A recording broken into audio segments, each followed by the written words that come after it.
नमस्कार। राव वीरमदेव जी के स्वर्ग सिधारने के बाद फरवरी 1544 में उनके बड़े बेटे राव जयमल मेड़ता के सिंहासन पर आरूढ़ हुए। न केवल मेड़तीय राजवंशों में बल्कि समूचे राजपूताने में वे अत्यधिक प्रतापी और प्रसिद्ध राजा हुए। स्वदेशी इतिहासकारों ने तो उनकी वीरता का बखान किया ही है। अबुल फजल, निजामुद्दीन, बदायूनी तथा फिरिस्ता जैसे मुस्लिम इतिहासकारों ने भी उनकी अलौकिक वीरता का वर्णन किया है। बाद के अंग्रेज इतिहासकार colonel Tod, Elliot Smith, Stratton, Walter, सेनापुल आदि ने भी उनके वीरतापूर्ण इतिहास का गौरवपूर्ण वर्णन किया है। अपने पिता वीरमदेव जी के समान ही इनका भी जोधपुर नरेश मालदेव जी के साथ सदा विरोध रहा। 24 मई 1545 को शेरशाह का देहांत होने के बाद सोजत के पास के युद्ध में राव मालदेव ने पठानों को परास्त कर जोधपुर पर पुनः अधिकार कर लिया। इसके बाद अपनी सैन्य शक्ति बढ़ाकर उन्होंने अजमेर को भी अपने अधिकार में ले लिया। मेवाड़ के तत्कालीन अधिपति राणा उदय सिंह जी ने अजमेर की मदद करने हेतु सेना भेजी, किंतु तब तक इस आपसी फूट का लाभ उठाकर बादशाह सलीम शाह की सेना ने अजमेर राठौड़ों से हथियाकर अपने कब्जे में ले लिया। इस घटना से कोई सीख न लेते हुए राव जयमल ने मेड़ता पर आक्रमण कर दिया। फिर तो राव मालदेव और राव जयमल का संघर्ष एक प्रकार से रूटीन ही हो गया। कभी जयमल जीतते तो कभी मालदेव। दोनों के बीच 22 युद्धों का वर्णन मिलता है। इन युद्धों में दोनों पक्षों की बहुत अधिक धन हानि हुई और जनहानि भी हुई। इस बीच राव जयमल का अपने छोटे भाई जगमाल से भी विरोध हो गया तथा वे मालदेव से जा मिले। 3 बार राव जयमल को मेड़ता पर अपना अधिकार छोड़ना भी पड़ा। ऐसी स्थिति होने पर चित्तौड़ के महाराणा उदय सिंह ने उन्हें बदनौर का इलाका प्रदान कर दिया, किंतु मेड़ता का मोह राव जयमल छोड़ नहीं पाते थे और उसे वापस पाने का उद्योग करते रहते थे। आखिरी बार तो उन्होंने बादशाह अकबर की मदद से भी मेड़ता पर पुनः अधिकार जमाया।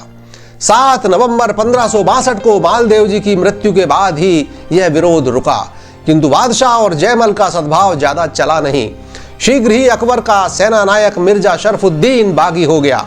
अकबर ने उसे सबक सिखाने को हुसैन कुली खां को भेजा। मिर्जा तो उसके आगमन का समाचार पाकर ही अजमेर से गुजरात भाग गया, किंतु जयमल जी को उसका सहयोगी मानकर अकबर ने हुसैन कुली खां को मेड़ता भी ले लेने का आदेश दे दिया। उसके बाद के एक रोचक घटनाक्रम का उल्लेख मिलता है। अकबर ने चित्तौड़ पर आक्रमण किया और महाराणा उदय सिंह की सहायता के लिए राव जयमल जी अपने बहनोई बीरवर रावत पत्ता जी के साथ रवाना हुए।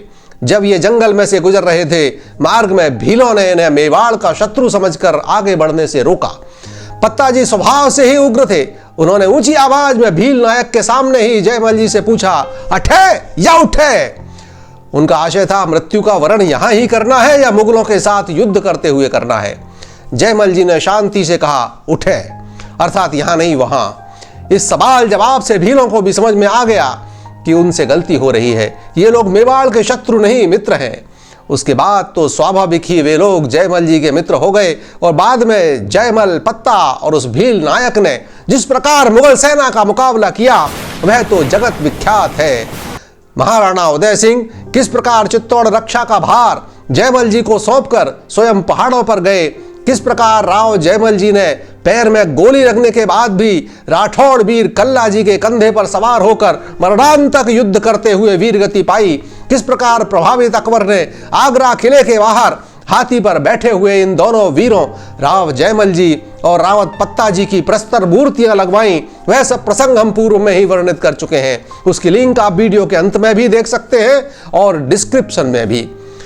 यह कथानक का समापन नहीं है। अगले अंक में आप देखेंगे राव जयमल के पौत्र रतन सिंह और महाराणा प्रताप के पुत्र अमर सिंह की मित्रता की रोमांचक गाथा। जी हां, मित्रता भी रोमांचक ही होती है राजपूत वीरों की। नमस्कार।